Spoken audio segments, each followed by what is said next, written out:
Hello. Today I have 14 more roguelike/roguelite games that you haven't heard of that looks like a lot of fun.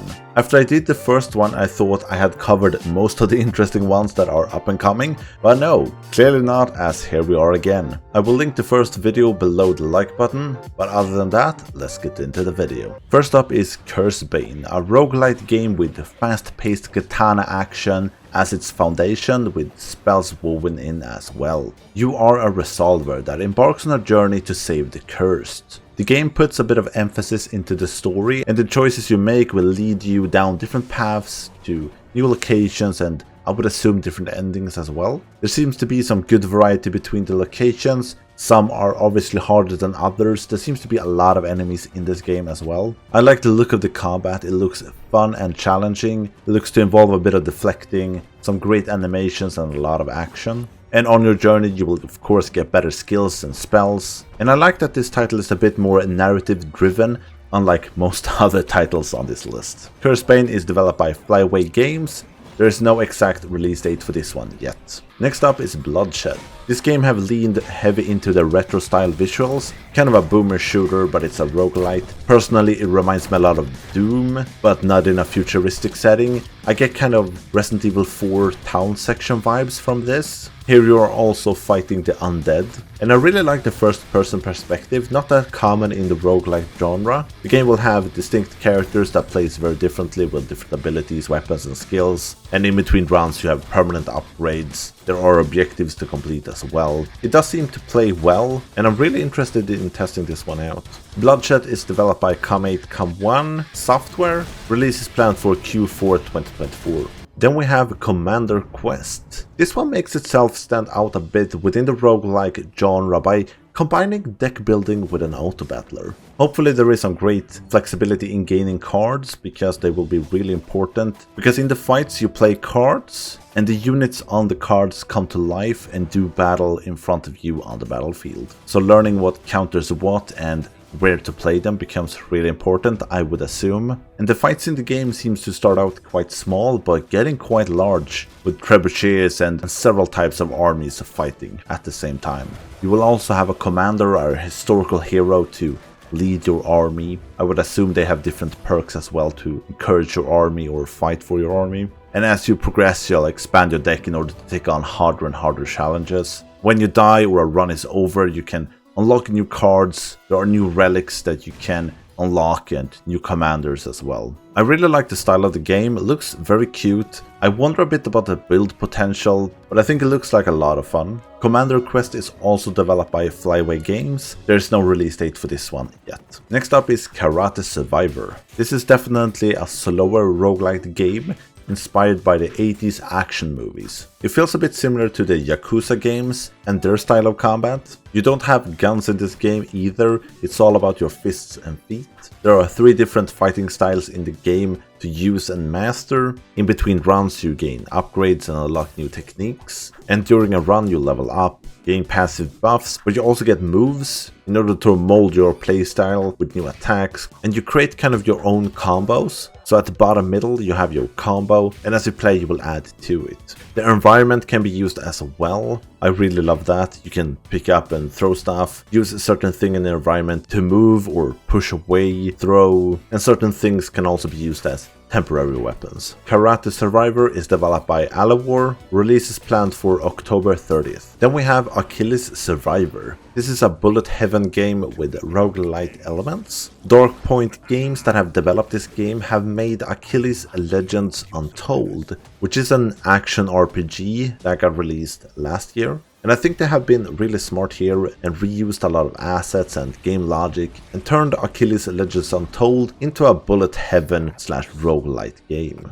The structure of the game is very standard roguelite, with a few maps, upgrades when you level up, a few different characters to play as well. All the characters, as usual, have unique abilities and seem to play very differently from one another. But what makes this game a bit more unique is that in the game you can build buildings or traps that can help you fight off the enemies. enemies. I don't really know how this works, if you have a currency for them or get them at a specific level, but they look powerful. I think overall the game doesn't look that bad. I just hope there's enough in the game to keep it interesting and it's not a cash grab. Achilles Survivor is developed by Dark Point Games, no release date for this one yet.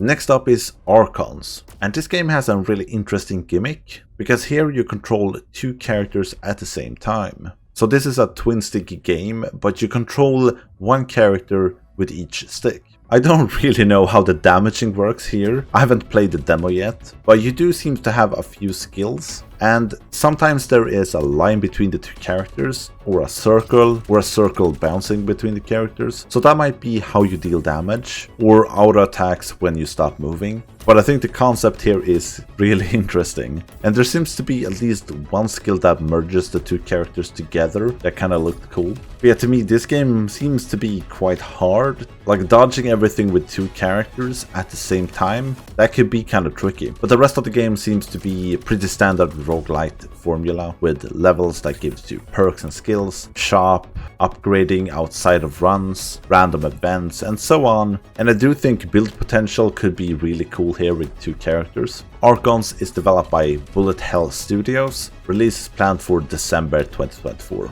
Next up is Undead West. You have just been killed by the man in red, and you make a deal with death in order to get your chance at revenge. This is a bullet hell type game slash roguelite with some really cool minimalistic graphics. The choice here is really cool with just having black, white and red. The game will take you through 7 stages that have randomized rooms and enemies. There are of course different guns to use, all western inspired. You will unlock new outfits. There are buffs and boon rewards to get.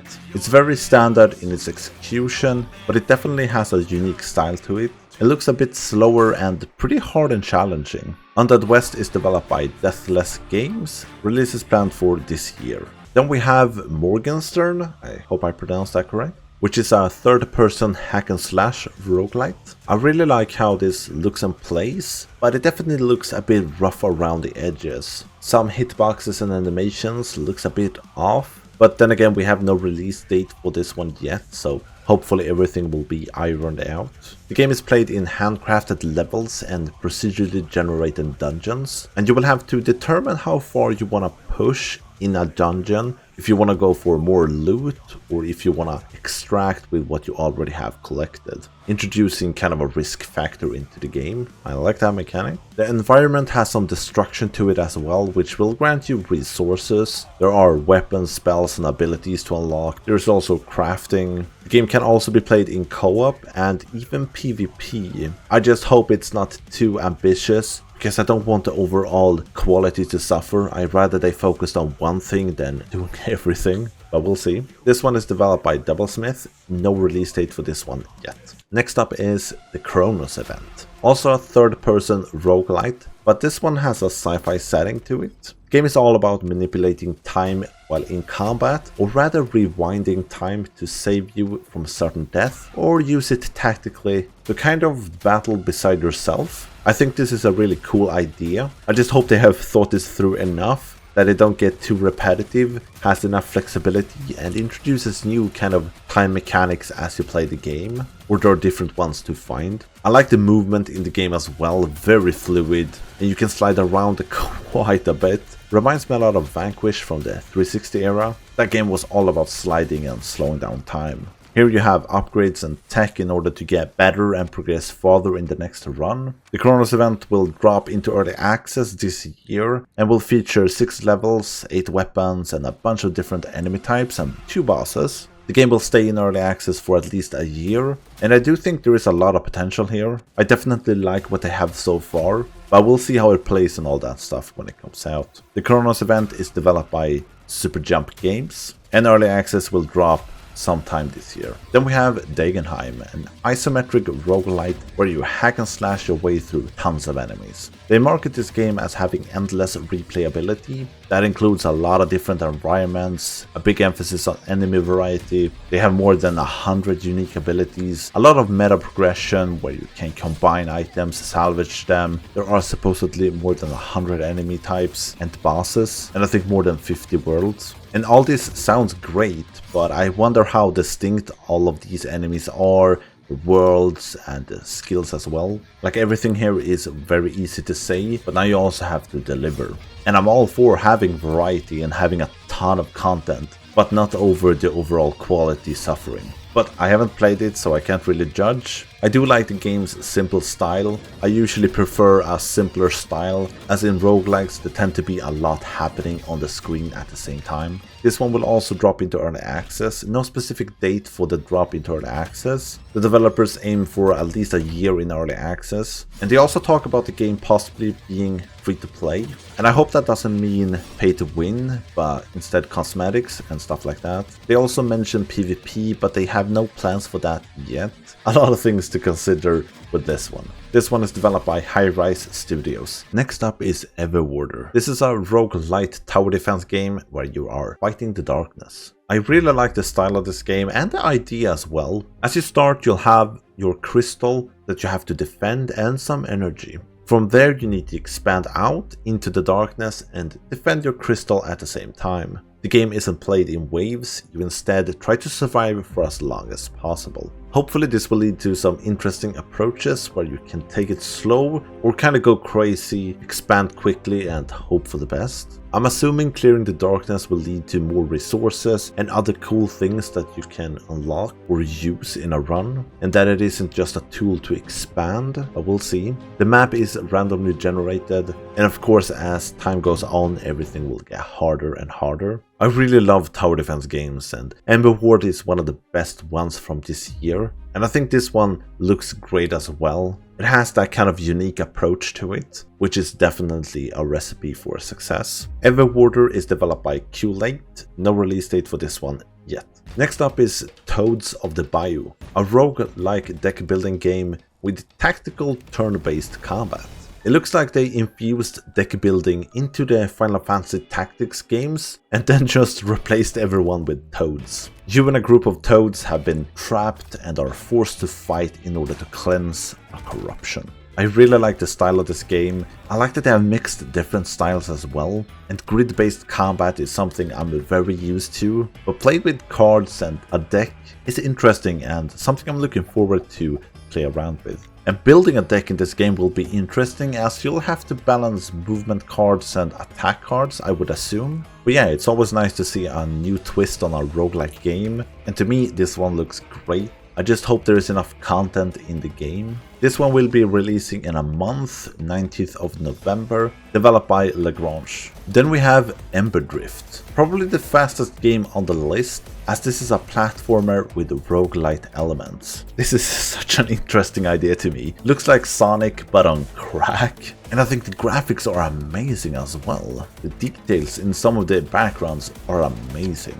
The world in the game is randomly generated, and at the start you will get a weapon. Each weapon has its own movement mechanic, so it could be a grappling hook, jetpack, dashing sword, and so many others. I think the game is a brilliant idea, and outside of the weapon's movement capabilities, you have like power slides, wall jumping, grinding, launching. Yeah, there is a lot of freedom in movement here, and during runs you will get resources to spend between them to become even stronger and faster. I hope this is as fun as play as it looks like. Ember Drift is developed by Vivideska, release is planned for this year. Then we have Vivideri, a bullet hell styled roguelike. This game looks like a game that is only concerned about gameplay and making it as good as possible. It looks really hard, fast paced, and a game that throws a ton at you, expecting you to be fine with it. Love the pixel graphics, very dark and simple, but yet has a lot of strong colors at certain points.